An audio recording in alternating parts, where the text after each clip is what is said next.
Prini, welcome to Just a Life Love YouTube channel. So our next video today is, i-share ko lang po, i-share ko lang is, ano yung ginagawa ko pagising sa umaga. Alam niyo po ba na ang kinakakain ko po sa umaga ay posible pala na pwede na 2 in 1, na magiging 2 in 1 yung ating lulutuin ng araw na to bago po ako papasok. Yun po yung naging almusal po. So mamaya papakita ko po sa inyo. Hi mga preni, ayan. So kakatapos ko lang maligo. So ngayon po is ipapakita ko po, ipa-share ko po sa inyo kung possible po na pwede imposible is yung alam niyo po ba yung canton at instant noodles ay pinagsama. So meron na tayong soup noodles at meron din tayong canton. So ayan preni, ipapakita ko sa inyo. Ayan. Ayan. Pinagsama ko na. So parang inano ko lang po siya, hindi ko siya, di ba karamihan po pag nagluluto is instant noodles, lang talaga lahat, or pag nagkakanton lang talaga lahat. Sa akin kasi, pag kumakain kasi ako ng gusto ko may sabaw. So naisipan ko to, natin, ang gagawin ko po is ihiwalay ko po yung noodles, ilalagay ko sa sa lalagyan para yung magiging kanton. So ito pong gagawin natin. Panoorin mo.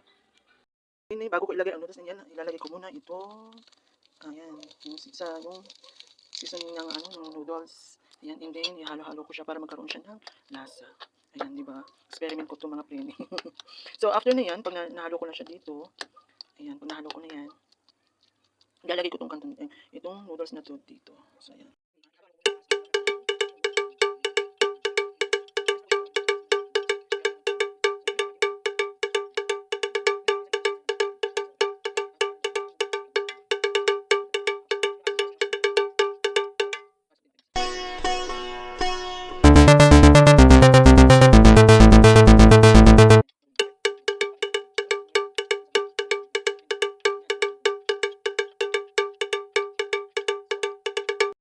Yan mga preni. Natapos ko na siyang gawin. Yan, titikman po natin kung ano may lasa. Siyempre po masarap po talaga. Ayan. Natapos natin gawin, so titikman po natin. Try nyo po rin po ito, subukan mga preni. Minsan-minsan lang po, hindi po siya araw-araw. Kasi minsan kasi, pag araw-araw kasi nakakano rin sa tiyan. Kaya iba-iba rin kasi kinakain ko almusal. Ayan. Perfect, masarap. Tapos, kumbaga, may kanton ka na, may sabaw ka pa, di ba? Ang sarap yung timpla. Tama lang. Hindi siya masabi yung sobra. So, ayan mga preni. So, mamaya kakainin ko ito, ubusin ko ito. Diyan! Bago po ako papasok sa work. So, ayun mga preni, meron po ako i-share sa inyo. Meron tayong 3 street food kung saan po, nagkakahalaga po siya ng 20 pesos. So, mamaya po, i-share, bali yun po yung kasi yung pag out ko po sa trabaho, pag dumadaan ko, pag nagutom ako, doon po ako laging bumibili. So, i-share ko lang po sa inyo kung ano itong tatlong street food, nagkakahalaga ng 20 pesos po. So, mamaya, panoorin nyo po. Mga preni, ngayon po ay nandito po tayo sa paninda ni Ate Lucille. Ayan po. So bibili po tayo sa halagang 20 pesos na fishball na may kasamang drinks. Ito po. So ito na po yung 15 pesos natin na gulaman at may kasamang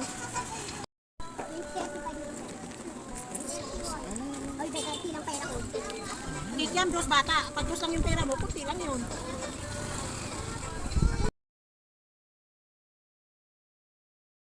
Preni, nandito po tayo sa M. Orocha Street. Saan po? Makakabili po tayo sa halagang 20 pesos na street food. Ayan. Ate, pabili nga ako. Okay, sa halagang 20 pesos, nakakabili po tayo ng Shanghai. Ayan. May kasamang gravy. So, titikman po natin kung ano yung lasa ng ating. Ito po, sa halagang 20 pesos. Ito. Ayan.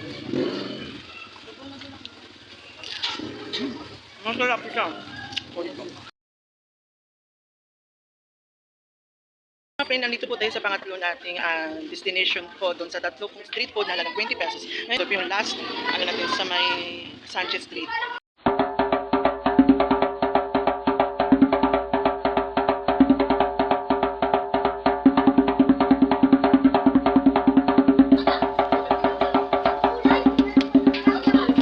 Ayan mga friend, natapos na. So titikman po natin kung ano po lasa ng ating panghuling spot natin.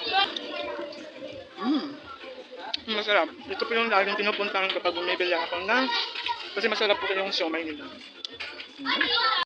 Yan. So natapos na po natin yung tatlong street food na nagkahalaga ng 20 pesos. So ayan, sa lahat po nais po na magluto, katulad ng ginawa ko kanina na parang in-experiment ko lang yung ginawa ko, is sana po sa lahat ng gumagawa pag nagluluto po kayo, siguraduhin po natin na malinis po yung paligid natin, at kailangan siguraduhin din natin yung mga sangkap na paglalagay natin doon is angkop doon sa lulutuin natin para maiwasan po na magkasakit ng tiyan, ma-poison o kung ano man. So ayun po mga pre, maraming salamat po sa panonood ng aking video. So see you next on video mga pre. Bye! See ya!